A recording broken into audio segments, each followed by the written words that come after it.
Hola, muy buenas noches. Bienvenidos como siempre una vez más a Tendencias. En la noche de hoy queremos invitarlos en este prácticamente inicio de año a que no pensemos que cambiando el calendario hemos pasado la página del todo. La pandemia sigue vigente, el COVID sigue allí y no es momento de bajar la guardia. Estamos en un punto crítico donde desafortunadamente los encuentros de diciembre, las aglomeraciones, las reuniones familiares, los encuentros masivos, las salidas, los paseos y demás han pasado una factura para un enero que lo vemos con dolor en el aumento del número de casos y también de personas fallecidas por este terrible virus que esperamos obviamente muy pronto llegue la vacuna para que podamos ir retornando poco a poco a una mediana normalidad.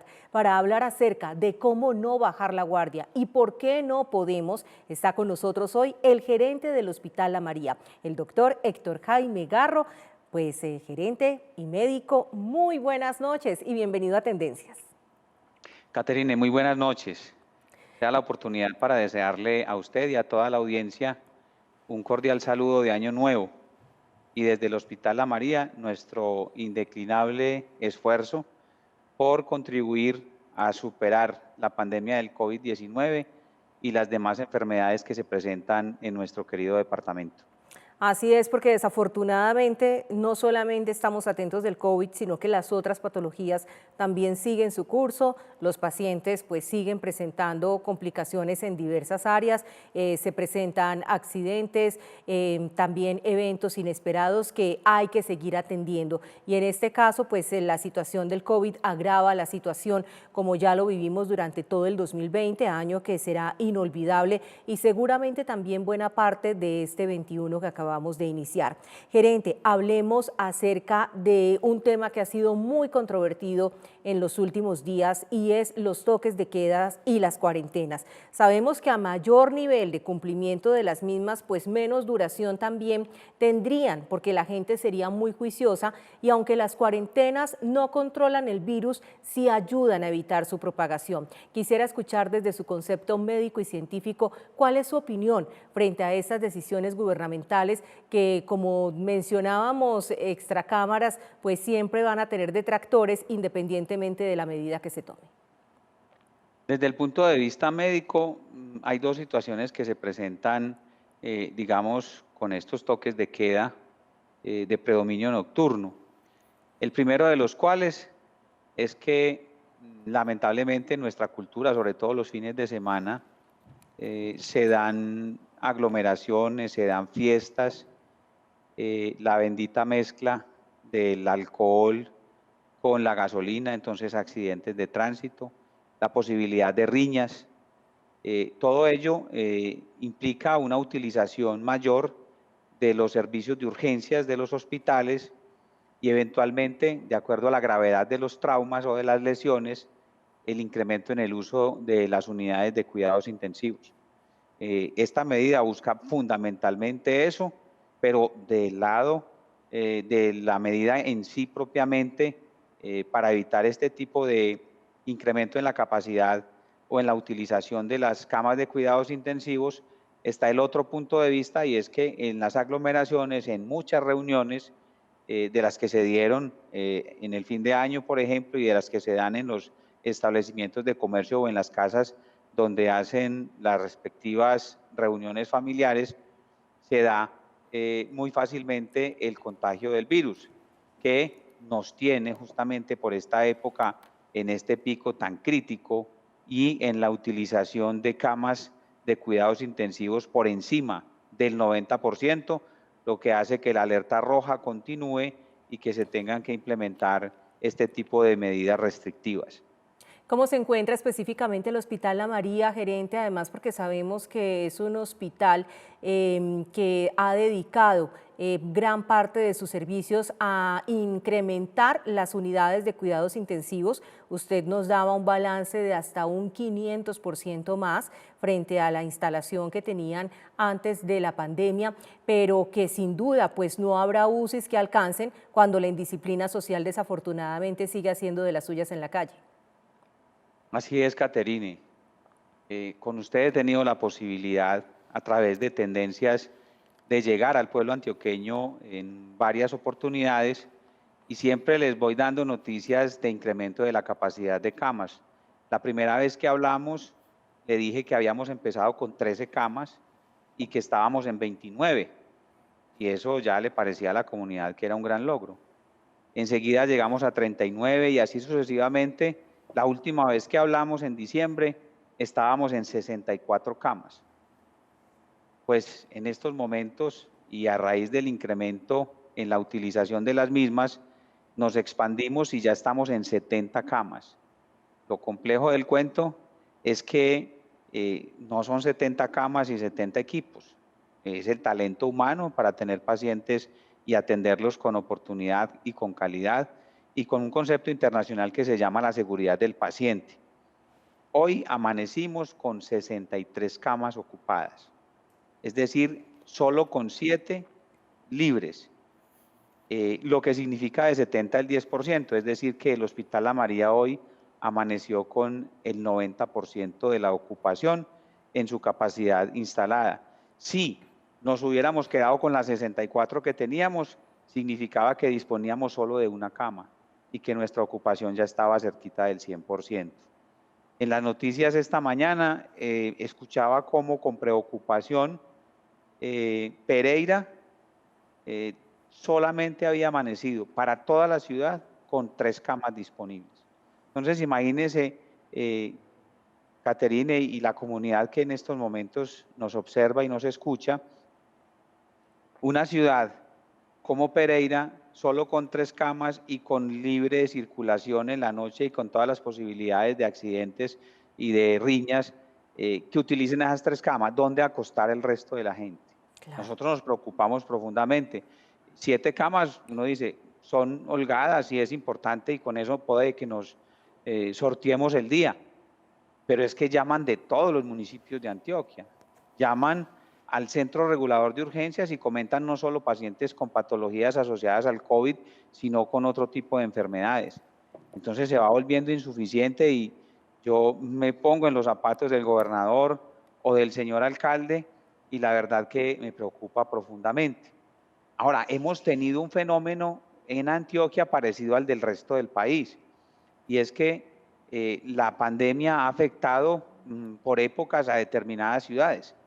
Recuerden cuando Barranquilla estaba en un Sí. pico que le tocó remitir pacientes incluso aquí a Medellín, o los momentos más críticos que ha vivido Bogotá, o en su momento Villavicencio, en fin.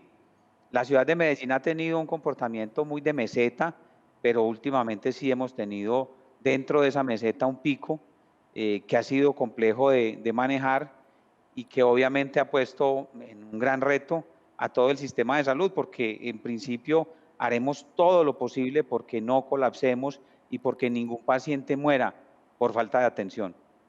Gerente, veía en un spot hace algunos días o escuchaba una frase que decía, si no se aguanta el tapabocas, pues imagínese lo que será estar en una unidad de cuidados intensivos.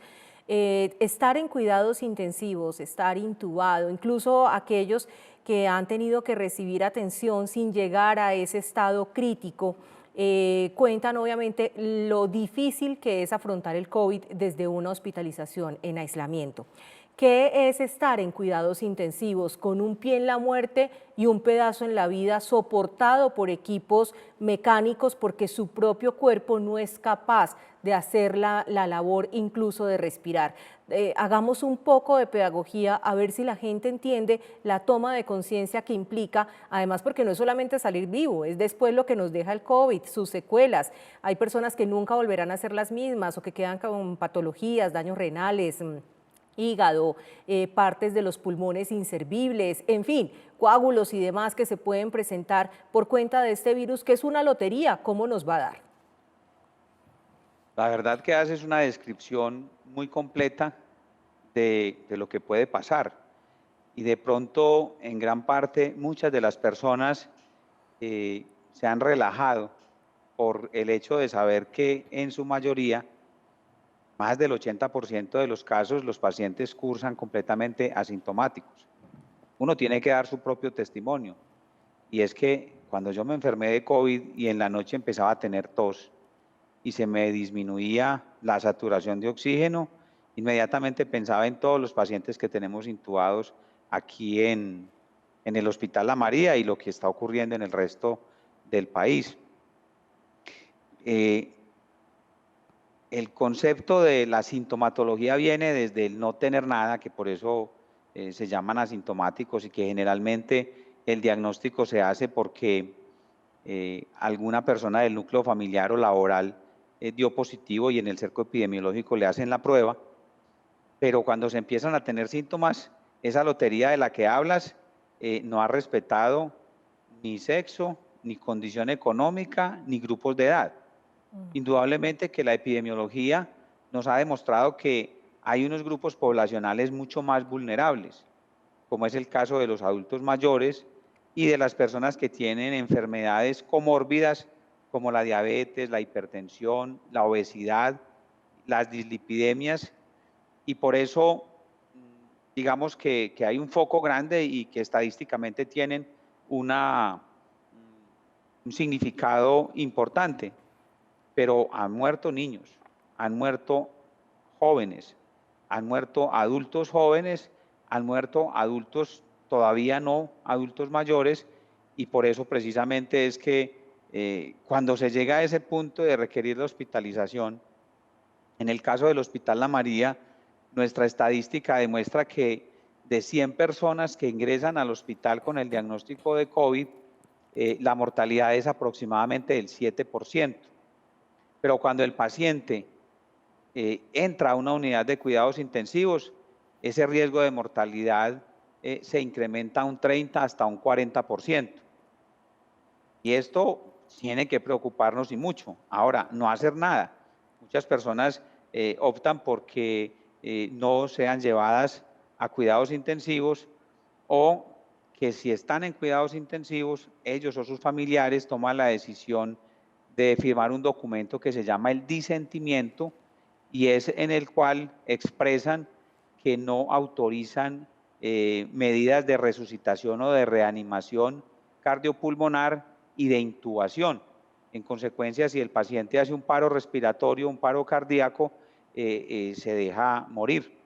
Entonces, llegar a eso es muy complejo, y he visto pacientes, tengo testimonios de pacientes aún que han muerto, pero que durante su proceso de enfermar y de complicarse, manifiestan que no, pero ya en el momento en el que se encuentran críticamente enfermos, levantan la mano y piden ayuda. En esos momentos el pronóstico es muy malo, y por eso las medidas que se han venido recomendando del modo PRAS, que es hacerse la prueba, que significa aislarse, y pues indudablemente que y reportarlo, no quedarse callado hasta el último momento, sino reportarlo. Todo esto hace que, lo primero, se busque que se elimine la cadena de contagio, pero segundo, que se haga un monitoreo permanente de la evolución clínica del paciente, y el pronóstico es directamente proporcional a la oportunidad en la que se realiza la terapia de aporte o soporte con oxígeno complementario. Eso es clave, Caterine, y la mayoría de las veces se puede hacer en el hogar, de manera domiciliaria. Solo en casos ya más críticos y de mayor complicación, ya sí se amerita que el paciente sea internado en una institución hospitalaria. Pero esa lotería de la que hablas, la gente debería tener la conciencia de lo complejo que es y el riesgo de morir, que siempre estará estadísticamente como una probabilidad. Así es, una probabilidad mucho más cercana que la de ganarse la lotería, porque hay que decir que estadísticamente es más fácil complicarse por un COVID que ganarse un premio de este tamaño. Vamos a ir a una breve pausa para unos importantes mensajes y ya regresamos con más de este especial hoy en Tendencias. ¿Por qué no podemos bajar la guardia frente al COVID? Ya regresamos.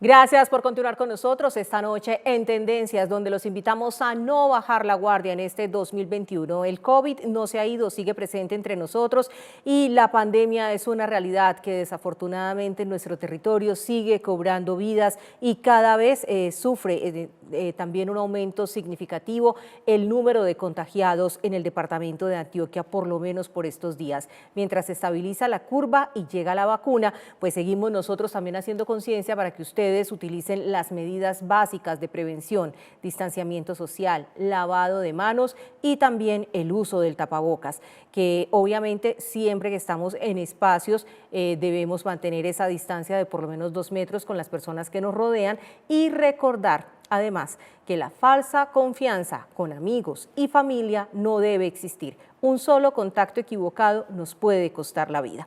Gerente Héctor Jaime Garro, hablemos de la vacuna, la gran esperanza de este año. Pensamos que su rápido desarrollo científico ya era la solución de la humanidad, nos emocionamos con saber los niveles de inmunidad, pero desafortunadamente aún no llegan al país. ¿Qué podemos decirle a la gente que está a la expectativa de que nuevamente la vacuna nos permita recuperar algo de la vida como la conocíamos? Indudablemente que la ciencia se puso al servicio de la humanidad para el desarrollo de la vacuna. A uno le decían, pues sí, académicamente eso lo estudiamos en la universidad, desarrollar una vacuna podía tardar en promedio 15 años. Imagínense ustedes, nosotros esperando No. 15 años la vacuna contra el COVID. Pero indudablemente que la innovación, los avances tecnológicos y científicos permitieron avanzar en el desarrollo no de una, sino ya de varias vacunas con coberturas superiores al 95% y que se convirtieron en esa esperanza para la humanidad.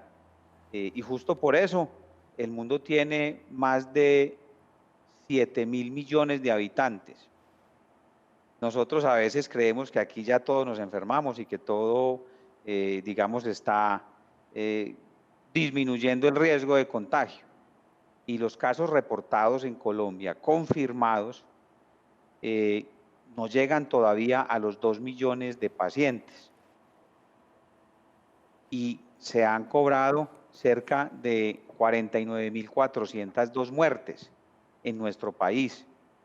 En el mundo entero ya se superaron los 2.050.000 muertes y estamos por el orden de 96 millones de infectados. 96 millones es mucha gente, pero ¿qué porcentaje es 96 millones de los 7.000 millones que tiene la humanidad? ¿O qué porcentaje es los cerca de 2 millones que tiene Colombia contra los más de 50 millones de habitantes? Entonces, no podemos bajar la guardia porque falta mucha gente por infectarse. Ahora, se ha venido hablando de la inmunidad de rebaño y lo que se lograría con la vacuna. Hay un estudio que se hizo en Colombia por parte del Instituto Nacional de Salud que se llama el estudio de cero prevalencia. ¿Qué significa eso? Se midieron los anticuerpos, es decir, las defensas que desarrollamos después de la infección. Y se encontró, para el caso de la ciudad de Medellín, que esa seroprevalencia era del 27%. Es decir, que prácticamente en Medellín, dentro del estudio, 1 de cada 4 personas había tenido la enfermedad y de esos muchos no se habían dado cuenta y no habían sido diagnosticados. Pues de alguna manera con la vacuna lo que pretendemos es lo mismo, es lograr que las personas logren retar su sistema inmunológico a través de la vacuna y con ello generar defensas, que se conoce técnicamente como anticuerpos. Ese es el propósito de la vacuna. Pero, Caterine, se necesitan entonces más de 7 millones, más de 7.000 millones de vacunas y la industria farmacéutica todavía no tiene esa capacidad de producción y por eso muchos países se adelantaron y lograron negociaciones o las tenían incluso aseguradas por accionistas de las multinacionales. Y pongamos un ejemplo, la China. La China solita tiene una población de cerca de 1.300 millones de habitantes. Si tienen su propia fábrica de vacunas, lo lógico es que primero cubran su población. Y así Correcto. por el estilo otros países. Entonces, a Colombia esperemos que se dé lo más oportunamente posible en el mes de febrero el inicio de la vacunación de acuerdo a ese calendario que ha definido el gobierno nacional.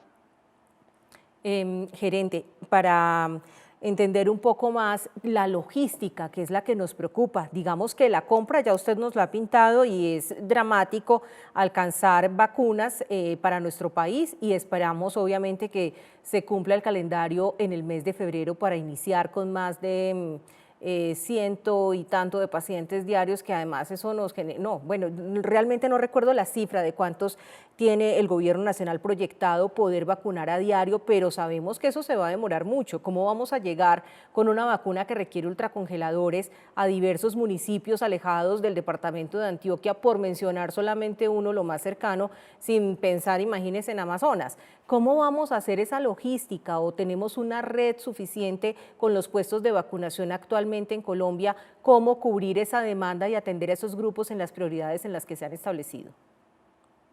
Aquí la estrategia se llama Unidos. Indudablemente hay una gran preocupación.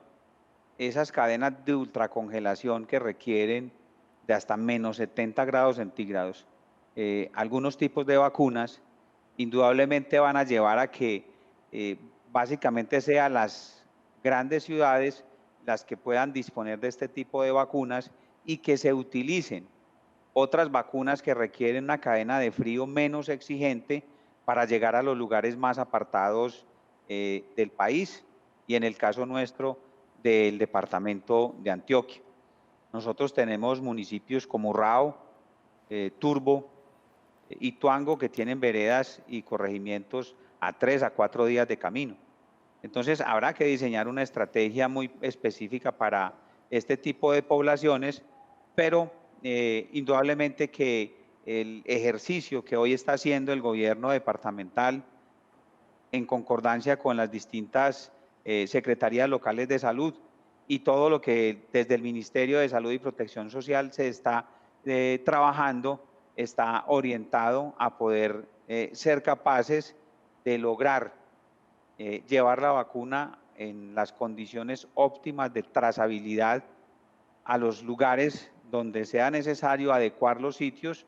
Esto no se hace de la noche a la mañana, nadie estaba preparado para la pandemia, en cabeza de nadie estaba que se necesitaba una cadena de frío con ultracongelación garantizada y por eso estamos retados todos, pero también la tenemos clara y es que sabemos que unidos somos capaces de vencer el COVID-19.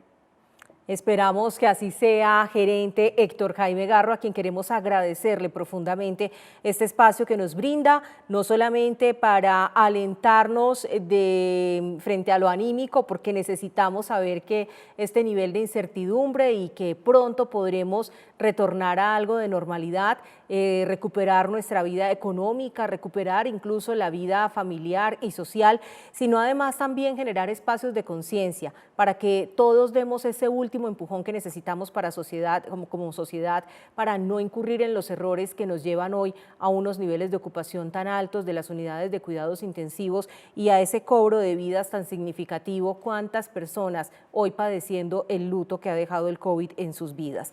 Muchísimas gracias, gerente, muchos éxitos y esperamos que la María siga también maniobrando sus camas para proteger la vida, la salud y, por supuesto, atención prioritaria a quienes más lo necesitan.